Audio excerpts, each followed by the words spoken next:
namwe murabasoma rwose.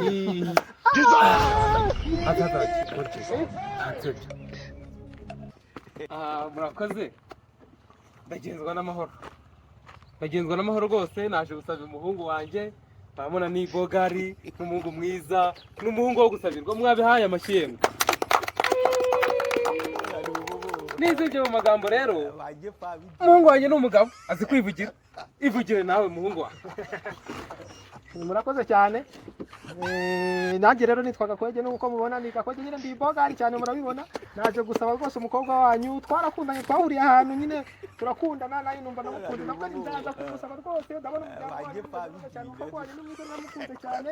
I love you so much. niyo mpamvu baje kunsabira. buriya mu kinyarwanda baravuga ngo usaba asaba neza, arasaba nyine bakamuhereza. niko bavuga rwose. kandi nishimye cyane, mwatugabiye neza cyane. umukobwa wanyu rwose nizere yuko muri bumuwe, ngira ngo urabona yuko ndi bogari, n'icyongereza ndakivuga rero.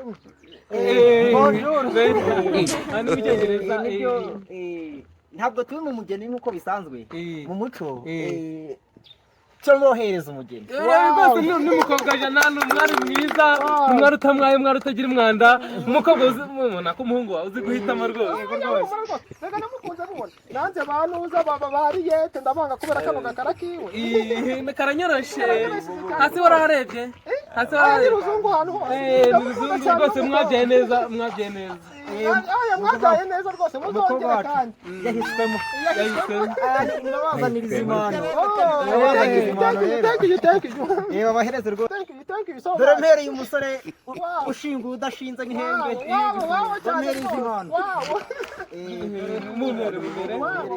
umusore waranyarutse. aranyarutse rwose. aka ngaka ariko ni akagwa k'inzovu k'umuzungu. pfundura rwose, pfundura.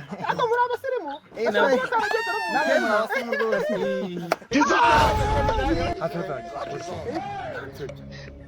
inzoga ni ukumenya ipfundura.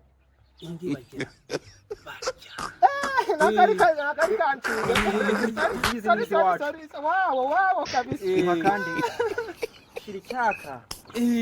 mukoma amashyi mukora. Wow. Ntekereza gasoma gake. mutazagira ngo turi abasinzi.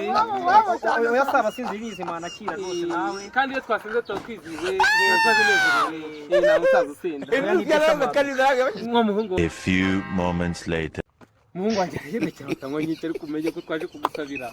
kandi nyine bamaze kumutwemera umugeni. bamaze kumutwemera se. genda ujye gucekinga rwose. n'uwacu rwose. genda umuhungu wanjye kandi ntubikibwa. genda ujye kujya ku mukunzi wawe. dore ngo uyu bamuguhaye bamutwemerera. n'uwawe rwose.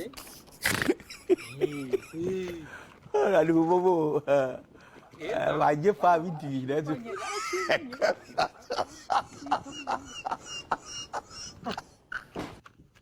none singuye ko mana atariwe cyangwa yahindutse se. oya niwe twaje gusaba. none se koko urisa ni koradina wundi nateye inda. ushime oya uyu nguyu ntabwo namushaka ku izina ry'Imana. uzi koradina nateye inda afite inzobe y'inyorosheze, ntabwo njye nayivanga n'aka gakata. Bajye pa bidira. ntabwo nitwa Korodina, nitwa Sando. ntabwo nzi kukanyura. umuhungu wawe rero yanyweye aracurura, arangira acuranga. uyu ni Sando. mfite inkumi yanjye n'amutara nitereye inda ntabwo nabyemera. tutagera tutamujyanye. uretse umukobwa cyawe utwara inzoga.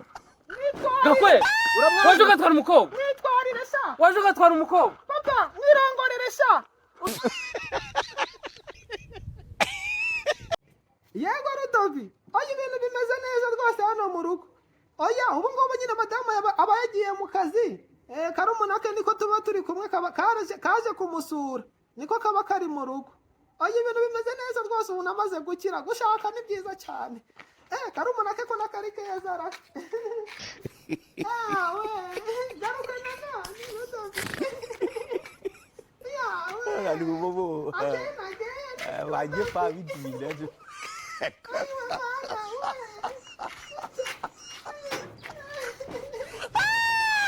Jesus! Jesus! Jesus! Jesus! amabona yamwe munangiye ari kuyakurikira hari hagiyeho akavumbi nari ndimo guhanaguraho akavumbi ku mabuno ya murumuna wawe madamu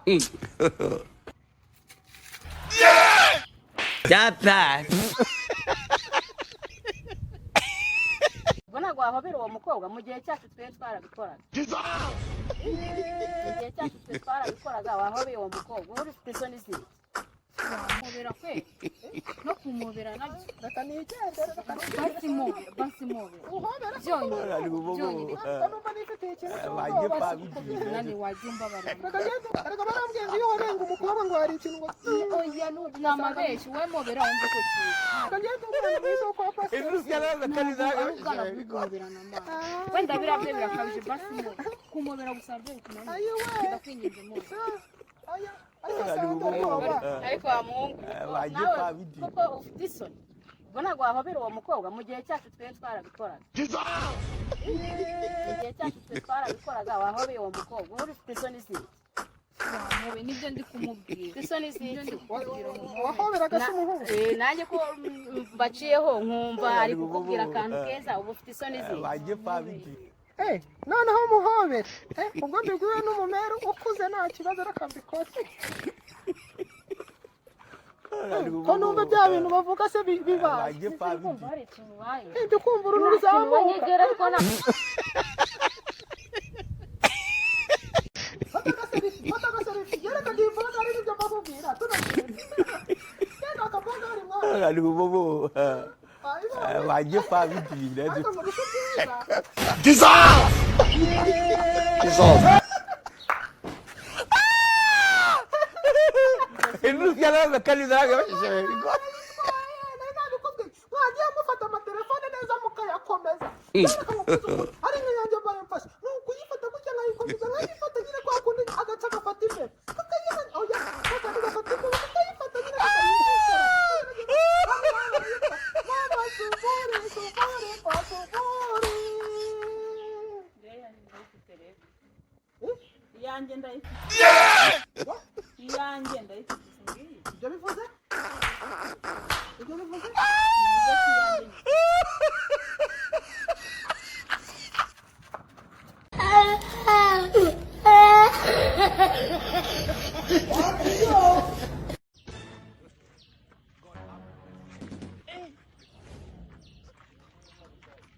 sisi Davides ni sawa bayita wenge nitwaga kwege ndi umusore nyine wo muri iyi bogari ndi umusore nyine wo muri iyi karitsiye ntugire ikibazo kuko turaze ko bibaho nyine ndi umusore wo muri aka gaturage nyine nkunda kurangira cyane abantu mbonyemo bashyashya nawe ndakubonye mbona ino nzobe twose ni ubwa mbere ngibonye muri aka gaturage ushobora kuba uvuye iyo nzobe za Kigali nkunda rero kurangira abantu cyane kubera yuko hano hakunda kubamo abantu b'imbabo biba bashikuza abantu ibintu by'amatelefone n'ibiki byose ndavuga ngo rero naza nkakurangira bataraza ngo bagushikuze ba Rudoviko n'abajura cyane ushobora no kuba uri hano utegereje ko uwo muntu uje kukurangira wenda simbizi wahamagaye uje kureba ugasanga hano ino mibi irakuriye yo muri zino ntoki n'ibiki byose ugasanga nyine ibintu bigenze nabi nyine niyo mpamvu ugenda arinje ngo nkurangire wenda sinzi ukuntu byagenda bayida we nitwaga kwege rero nabikubwiye oya ntabwo rero nabikubwiye niko banyita nyine ndi umusore wo muri karitsiye abakobwa bose baranyemera wenda nubwo aba atari ibiyobe nkawe gusa izi nafi nyine nafi izi nafi phone si dada